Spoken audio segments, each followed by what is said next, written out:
So on these 5 key areas that we're going to go step by step, let's take a look at each of these areas in greater depth. You might want to take some notes for this. These are very important points. This is what I teach in my office, but we do take more time in the office to go through them. But I would like to take about 10 minutes and go through each of these with you to help you better understand how you can plan for retirement more successfully. Step 1 of 5 key areas of retirement planning is pensions. Let's go ahead and address what a pension is. A pension is an agreement with you and a company that you work for that says they're going to provide a lifetime income to you. This is a contractual agreement that should last your entire lifetime. But when a pension is properly funded, they are a great tool to have. But let's go ahead and look at how they operate. So in my example, I'm going to show you single life, joint life, and something called pension maximization. Let's go ahead and look at a single life and an individual who might earn $2,000 for the rest of their life from the point they turn that on till the time they pass away. But what if they're married and they want a joint pension? They give you a 50% option, a 75 or a 100. Some companies have slightly different flavors, but let's just go with this concept. So if you wanted the 50% and you were going to get a $1,900 pension, they reduce it because of paying out to both you and a spouse. The spouse would get $950. That is a 50% amount of the $1,900. If you choose the 75% option, you get reduced to, say for example, $1,800, and your spouse would get 75% of that. That's $1,350. The most common I see, if it's not single, it's going to be the 100%. This is where both you and your spouse get the exact same amount. In my example, that's going to have a cost of $400. So you're going to end up, instead of $2,000, you're going to end up with about $1,600. When you get $1,600, if you were to pass away, your spouse will maintain that same $1,600 for the rest of their life. Now, under most pensions, when you pass away, there's no funds that go to any beneficiary. But I'm going to show you something called pension maximization. Quite a few pensions allow you to take your pension as a lump sum. You can continue to put it into a vehicle with an insurance company that would guarantee that same $2,000 that you're getting here under single life. Perhaps even more than $2,000. But you could also take off some of the money that you would have discounted to get a higher portion that's survivable for your spouse, and you can put it into an insurance-based contract. In that insurance-based contract, you have several options. You can perhaps do it for a less expense than what your current pension company provides. Or some people will take that lump sum and they will put it into a life insurance contract, which now provides a tax-free income to your family in the future, whether it's a surviving spouse or to your kids, as an example. In a lump sum situation, you could place it into a life insurance and calculate out what it would take to earn the same amount of money for your spouse. Now here's the beauty behind it. What if your spouse doesn't want to take a pension? What if they want to invest it safely? Maybe they put it into safe growth products. That might actually make them more money. Or what if you survive your spouse and you were making $2,000, but now you're locked in at $1,600? Well, you can just simply cancel out the life insurance and you can get the lump sum back that you gave to them, and you can just maintain taking $2,000 a month out of that, maybe in a guaranteed annuity for just yourself. So there's a lot of different options. We run those scenarios and we put them side by side to say, what is your best option? Don't count on just your pension company to give you the numbers that you can get. That's like shopping for a car and only at one location. Go shop around and find out what the best rates are. We do that with over 38 insurance companies, and quite often we beat most pension companies. Next is step 2, 401k. Let's address 401ks. This is where your company will oftentimes give you a matching amount to the amount that you contribute. These are all done in pre-tax dollars, so none of it's been taxed yet. So you might contribute, say, 6%, and your employer might match you with 3%. Most people think that the 401k is being managed. It really isn't. It's just simply a group of funds mutual funds in most cases, where you can choose what you want. The key word is you can choose what you want. Now, some companies might even offer an advisory service where you can pay a fee for an advisor to be able to help you pick and choose what risk category you should have and what types of investments are inside of that mutual fund. Now, I would address that there's 3 key areas for retirement planning.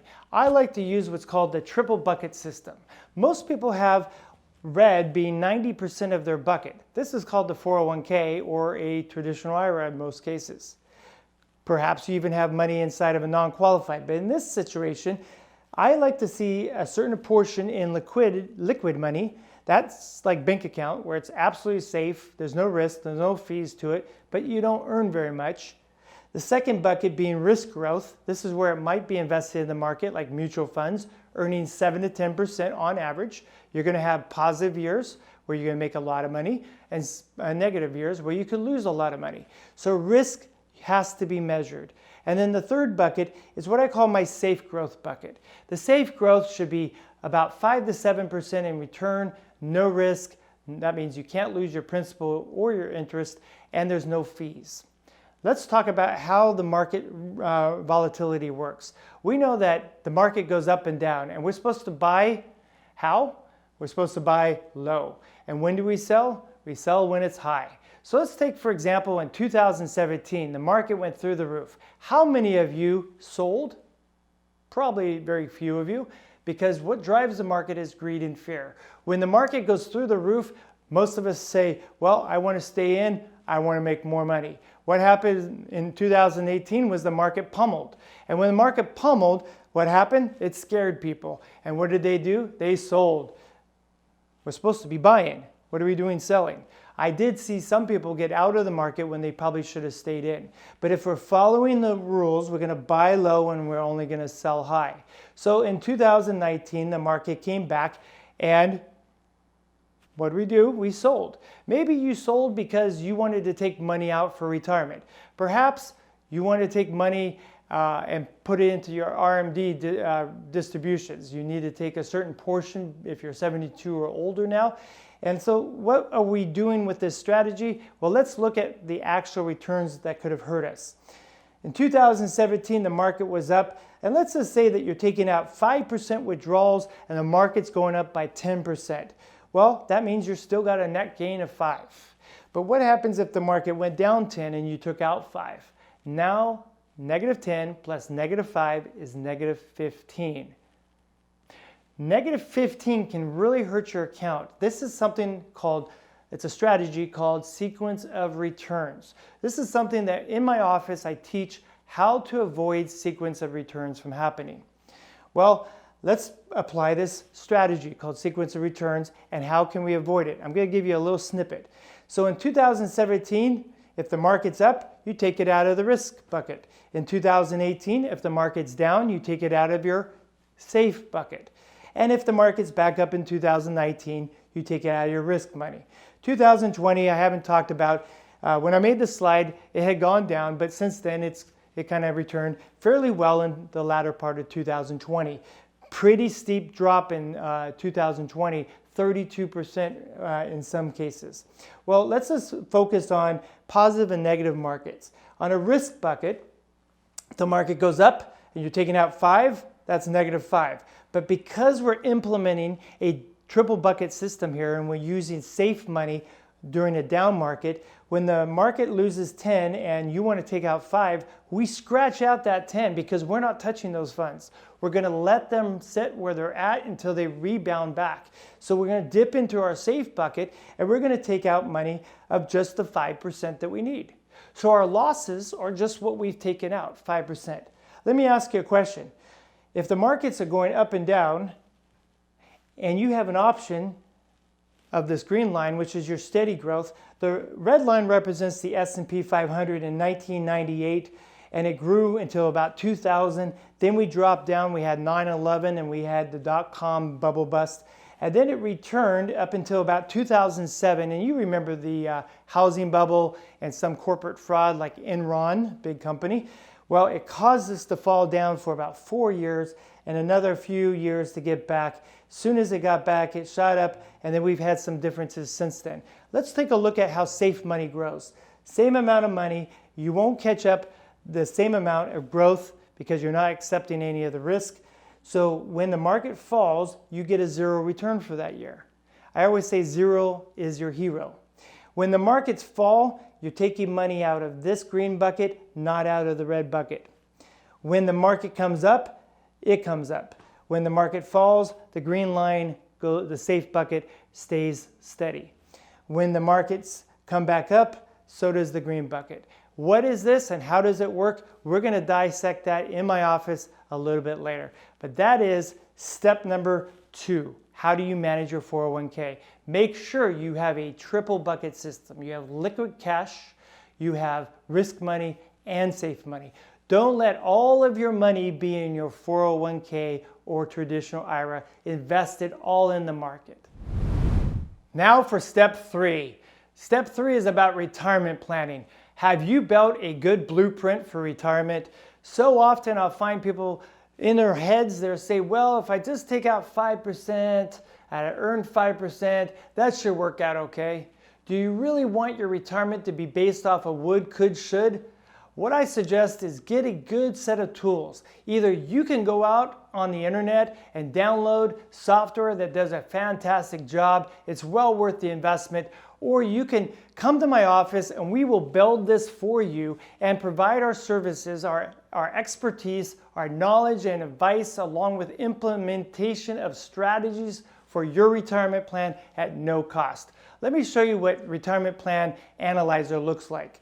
I give my clients these forms either electronically or on paper if you don't use a computer, and we implement the data. What I'm looking for is I want to make sure that you're not going to run out of money. I want to make sure that we're reducing taxes whenever possible. Built into my software is an amazing tax strategy software. Also built into it is going to show you what happens if one spouse survives the other. What happens if one person goes and uses long-term care? All of this is built in. Not only will you know where you're at today, but we can project out with a safe rate of return, maybe 5 to 7%, and see what happens in the future. Do you make it to past age 85? Do you make it to 100? Maybe some of us live that long, maybe some of us don't, but we are living longer and longer and making sure that you know what's going on with every part of your assets, income, expenses. We can target certain expenses for certain periods of time. This software is amazing. You can download it yourself or you can come see my office. We will help you build out this and give you backdoor access that you can go into your retirement plan anytime you want. That is part of how we take care of our clients. Step 4, taxes. Let's address how can we reduce taxes. I love this picture. That's what we want to do. We want to trim down what we're paying to the IRS whenever possible. I am not here to provide you with any tax advice. Please seek a qualified, certified public accountant, CPA, that can provide you with details about your tax situation. What I'm here to give you is tax strategies. Too often I find that when people visit their CPAs, they're expecting tax advice and all they're given is how much do you owe or how much do you get back. What I'm going to teach you is some strategies on how to approach your CPA and ask them the right questions. We give you education and analysis where you can take that to your CPA and build a good tax strategy for retirement. Let's talk about taxes in retirement. This is a 45-minute webinar that I can provide you. It's an online pre-recorded webinar that will go through a really incredible tax strategy, and it's well worth your time. Just go ahead and contact me and you can get access to this. But I love the picture. This is what the IRS makes me feel like. They dangle us upside down, taking all of our money. Let's be equipped. Let's be smart about how we do it. So let's take a look at 4 different types of taxes. First of all is taxable. This is the type of money that you might have in your savings account, checking account, where every year your bank issues you a 1099. Regardless if you touched it or not, any interest, little as it is, from a bank is still going to be taxed every year. The second one is tax deferred. So when you have like a 401k or a traditional IRA, these are all pre-tax dollars, and that means when they grow, they're not taxed until you take them. And in the future, pre-qualified tax dollars like a traditional IRA or 401k will be taxed based off of your total growth. That's everything. That's the money that you put in and the growth. So all of that money will be taxed in the future. Some accounts have qualified funds. Those qualified funds have RMDs, known as required minimum distributions. So the law has been changed to 72. When you turn 72, they're going to force you to start taking RMD distributions. Step 3 is tax-free. Tax-free would be something like a CVLI or a Roth IRA or a municipal bond. This is where you can park after-tax dollars into them. And in the case of a Roth IRA, if you're 59 and a half and you've held the account for 5 years, then that fund can be accessed tax-free. So all of the growth that you get on a Roth IRA is non-taxable. Not everybody has been funding their Roth IRA correctly. Quite often I'll see most of the money is sitting there in tax deferred. So build out a good tax strategy with your CPA and make sure that you're utilizing a Roth IRA, a municipal bond, or a CVLI whenever is possible. The last one is income and estate tax free. That is simply using certain tools that we have to pass wealth to either your beneficiaries in the most tax efficient manner or to build up retirement savings that you can tap into on a tax-free basis. But you've had to build that up over your lifetime. You can't just dump money in 1 year and take it out tax-free. This is a great strategy for high net worth earners. Well, let's talk about the two types of taxes I'm going to be talking about today. One is your ordinary income, and this shows a married filing jointly I'm using for 2020. We have different brackets, 0, 10, 12, 22, 24, 32, 35, and 37. Most of us, when asked, what tax bracket are you in? We might say, well, we're in the 22% tax bracket. But what is the effective tax rate? Well, you might be a little bit in the 0, a little bit in the 10, a little bit in the 12, and some in the 22. Well, when you average that over, that's called the effective tax rate. So your marginal is the last dollar tax, and the effective is the overall average of the tax.